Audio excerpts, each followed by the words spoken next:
Absolutely. So I got the TV on. I'm waiting to see who the second pick at number 60 is because it looked like it was going to be a good draft, and it was. And you have been invited by the Cowboys to go to Philadelphia to announce the second pick in the draft. Yep. Take me from there. How did they call you? How Well, did you get asked? Emily Robbins, who handles alumni relations and all that, she called me. Okay. And she just said, if you're free, would you mind or would you like to announce the pick up in Philadelphia?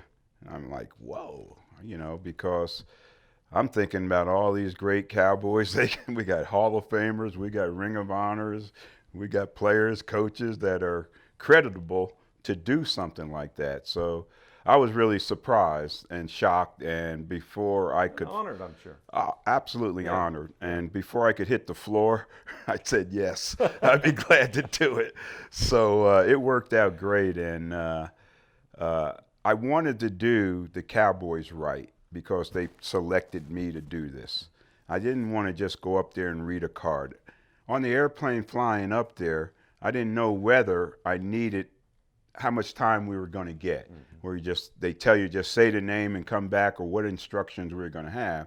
But I said I'm going to be prepared. So what I said, I wrote out on the airplane flying up there. Okay, so you'd given it plenty of thought. Yeah, I've given it thought. I wanted to do the Cowboys right. And you've done lots of TV and radio too, so if it's 2 minutes, you're ready for 2 minutes. If Right. it's a minute, you're ready, and if it's 30 seconds, you know all that. Right. That's all in your vernacular. Right. Gotcha. Well, we got into when I got into Philly, we had some time. We had a meeting with the commissioner, former players. That was very productive. I think if he take any of our suggestions and used them. Okay, so he was actually asking for feedback. Yeah, Oh, yeah, that's he cool. was right there along with Troy Vincent, who is vice president up there, former Philadelphia Eagle himself. But anyway, so you're waiting around. They tell us to meet at the bus, and we all get there, and you're fellowshipping with all these guys you played against, Harry Carson, and now you see Jim Brown and Jim Taylor and all these other greats, and you're like, wow, I'm with this group, and I'm counting all these guys are pretty much Hall of Famers, so it's a very select company.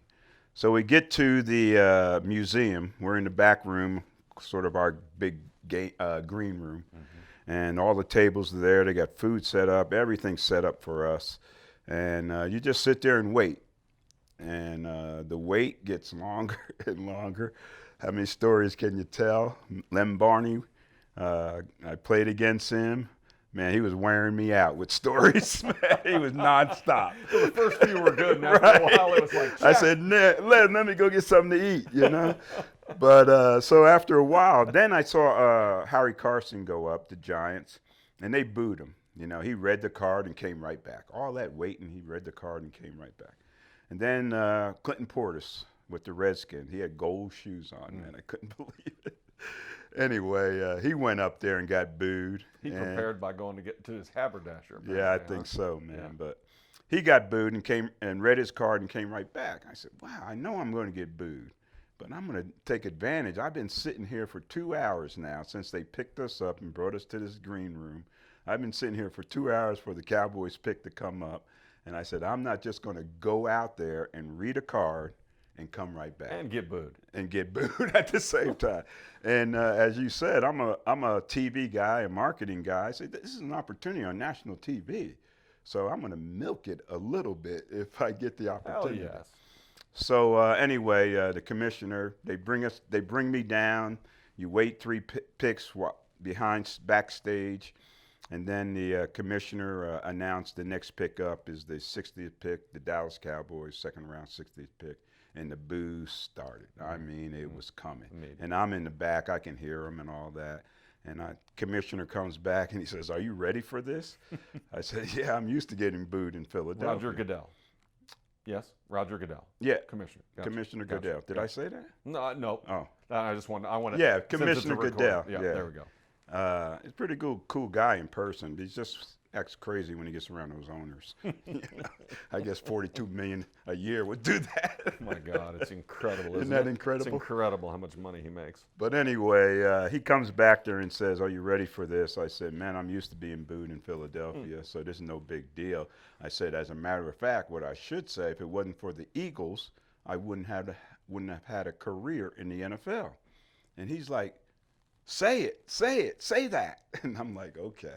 So the thing you're worried about more than anything, even the boos, the crowd, and all that, because you can't really see them until you turn that corner coming off the stage, is the name you're going to get to pronounce. Oh, well, Okay? luckily you got an easy one. Yeah. You know, I wanted this Sam Smith or Right. Dan or Right. Bobby.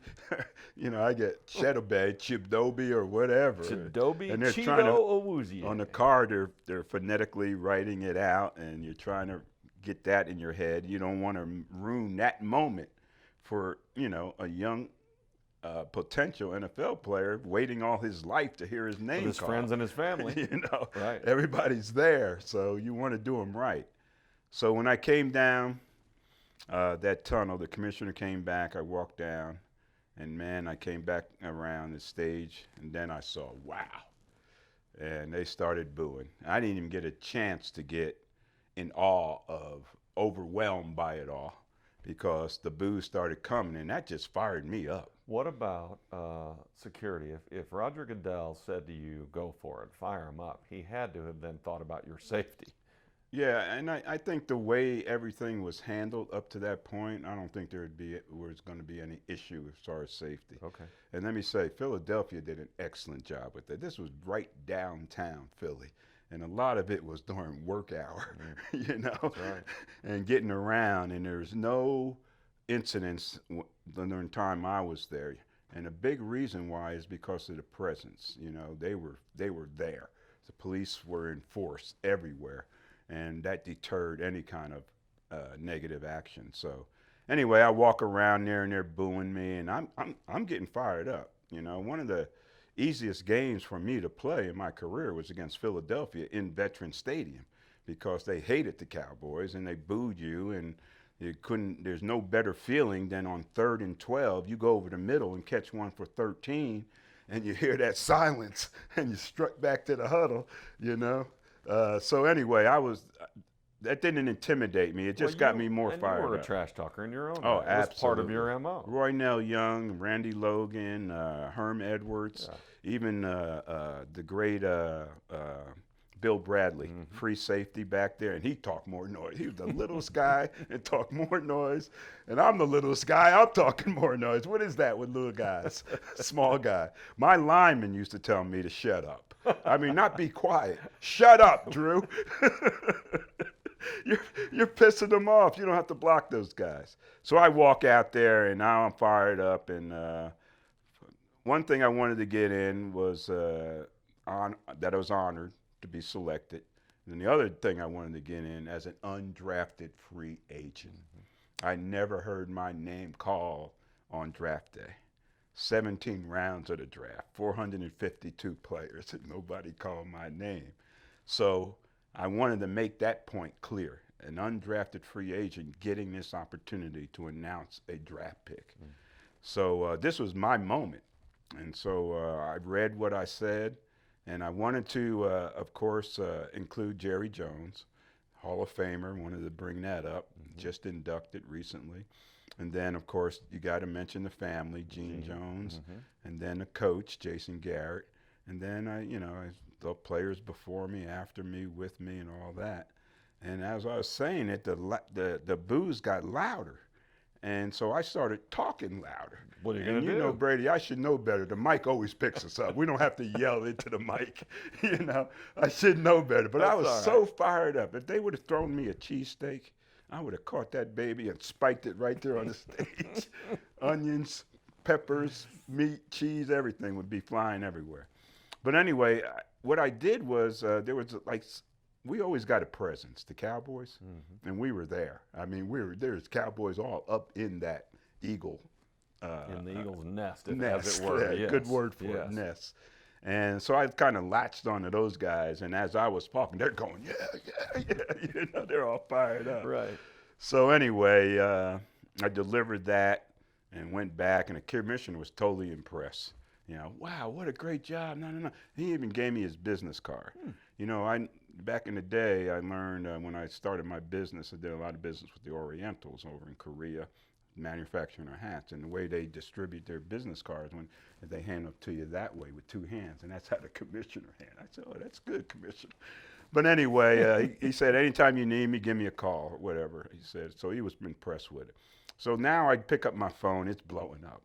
And I walk back there to the green room where everybody's still sitting and waiting, and I get a standing ovation. From Jim Brown. Jim Brown, Oh, Jim goodness. Taylor, Lem Barney, all these great players are, great job and all that. And so anyway, right after that, you just get escorted out. They have your transportation waiting for you. And who was that with the Kansas City Chiefs? He was riding with me. Bobby Bell? No, he was a wide receiver. He was a newer guy. Oh, okay. God, I can't believe I can't remember it. But anyway, we're riding together in the van back to the hotel, and there was a mob of people there at the hotel at the entrance. So he told me to get off first. And I took the crowd, and he went the other way. So anyway, pretty smart dude. Yeah, I can't even remember his name. I'll figure that out. I'll text you and ask you if it's the right name. Anyway, so I get back to the hotel. The security guard's there waiting for me. And he escorts me on the elevator up to my room, puts me in my room, said, you need anything, don't go down there by yourself. Let us know, and we'll escort you down and all that. So, this is still early. I'm ready to go to bed. I had an early flight because I had to speak at Harvey Martin's fundraising gala that next night, Saturday night. So, I wanted to go downstairs, have a beer drink or something, Yeah. So I called him.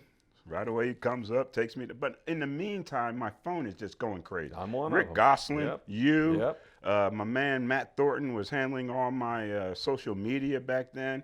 He texts me, Drew, you're trending worldwide. I text him back, what does that mean?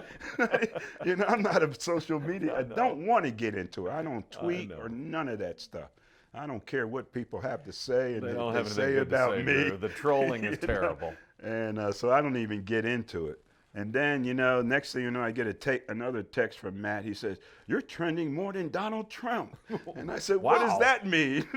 Wow. And my phone, I'm getting all text messages from everybody, the family, friends, all over the country. And I get back, I go to the gala the next night, and I'm the star attraction at the Harvey Martin Gala. And I just so happened to be the guest speaker that evening. And so that went well. But after that, it was like a rebirth of Drew Pearson, the name. Now, the older folks, the demographic like you, man. That's right. They know that We all name, love and they'll you. always Yes. remember that Yes. name. But the younger group, they know the Hail Mary. You know what happened, don't They you? heard about that. They Googled you. Yeah, and they did. Followed you looked for you on Twitter and Instagram, and they found Brady, you. when I saw my grandson, he's 7 years old. He said, I didn't know you were Drew Pearson. That's awesome. He said, I thought you were Grandpa. That's awesome. That's Bryce. One last question. Did you flash the ring? There's stories about as you walked up the stage, you had your Super Bowl ring on. After I delivered the speech, the boos were really coming. Mm-hmm. I stepped to the side of the podium and did the thing like, dropping the mic, but I just did the hand and with the ring and then Very cool. like that and walked backstage. It was pretty cool. Very cool.